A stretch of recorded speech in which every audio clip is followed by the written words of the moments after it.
India अपने imported fossil fuels पर निर्भरता कम करने के लिए रिन्यूएबल ऑप्शंस अपना रहा है और भारतीय power house company Reliance industries अपने 5000 ट्रक्स को हाइड्रोजन आइस टेक्नोलॉजी से रेट्रोफिट करके अपना योगदान दे रही है। इसका प्रभाव महत्वपूर्ण है क्योंकि रिलायंस इंडस्ट्रीज देश के सबसे बड़े कंग्लोमरेट्स में से एक है जिसका एक विशाल फ्लीट है और जो लॉजिस्टिक्स, पेट्रोकेमिकल्स, ऑयल और रिफाइनिंग, रिटेल और टेलीकम्युनिकेशंस में व्यवसाय करती है। रिलायंस इंडस्ट्रीज अपने रिटेल और लॉजिस्टिक्स सेक्टर्स में अपने सप्लाई चेन को बनाए रखने के लिए एक विशाल फ्लीट पर निर्भर है।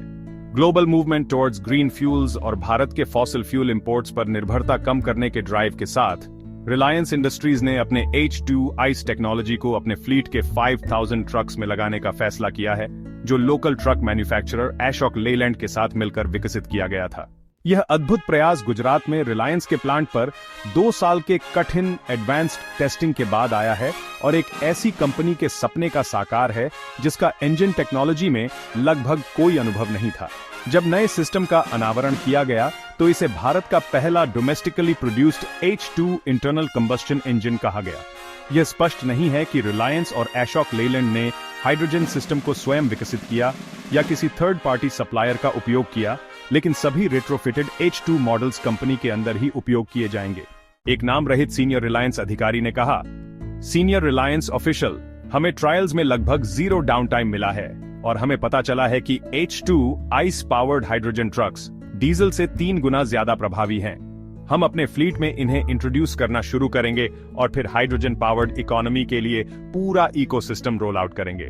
वही नाम रहित रिलायंस अधिकारी ने समझाया कि जामनगर ट्रक टेस्टिंग प्रोग्राम के लिए 6 tonne environmental sustainably produced hydrogen प्राप्त किया गया था, जो संभावित रूप से अन्य ऑटोमेकर से लिया गया था जो हाइड्रोजन मॉडल्स का टेस्टिंग कर रहे हैं। लेकिन अधिकारी ने यह नहीं बताया कि 5000 स्ट्रॉन्ग ट्रक फ्लीट को भविष्य में बिना रिफ्यूलिंग नेटवर्क के या किसी लार्ज स्केल प्रोडक्शन सोर्स के कैसे फ्यूल किया जाएगा। पहले रिलायंस ने अपने रिफ्यूलिंग नेटवर्क को सेटअप करने की योजनाओं का उल्लेख किया था, जो भारत के मुख्य रूट्स जैसे मुंबई से दिल्ली हाईवे पर स्टेशंस के साथ होगा, ताकि रिलायंस ट्रक्स एक समय में 930 मील तक सफर कर सकें। नए एनर्जी प्रोजेक्ट्स में इन्वेस्ट करने के लिए $10 बिलियन रखा गया है और यह माना जाता है कि इनमें हाइड्रोजन रिफ्यूलिंग नेटवर्क भी शामिल है। भारतीय कंग्लोमरेट टाटा और अमेरिकन इंजीनियरिंग जगरनॉट कमिंस ने जमशेदपुर में हाइड्रोजन आईसीज के लिए एक फैक्ट्री कॉम्प्लेक्स में $426 मिलियन इन्वेस्ट करने के लिए पार्टनरशिप की है, जो मीडियम और हैवी ड्यूटी ट्रांसपोर्ट व्हीकल्स के लिए होगा। एक्सपेक्टेड आउटपुट 4000 इंजन यूनिट्स और 10,000 बैटरीज पर ईयर है, जो दोनों कंपनीज को रिन्यूएबल फ्यूल इंजन्स इंडस्ट्री में लेवल अप करेगा। यह स्पष्ट नहीं है कि फैक्ट्री का कंस्ट्रक्शन कब शुरू होगा, लेकिन यह पता है कि Tata hydrogen fuelled IC technology का लैबोरेटरी टेस्टिंग कर रहा है और प्रोडक्शन ऑपरेशंस को 2027 में शुरू करने का प्रोजेक्टेड डेट है।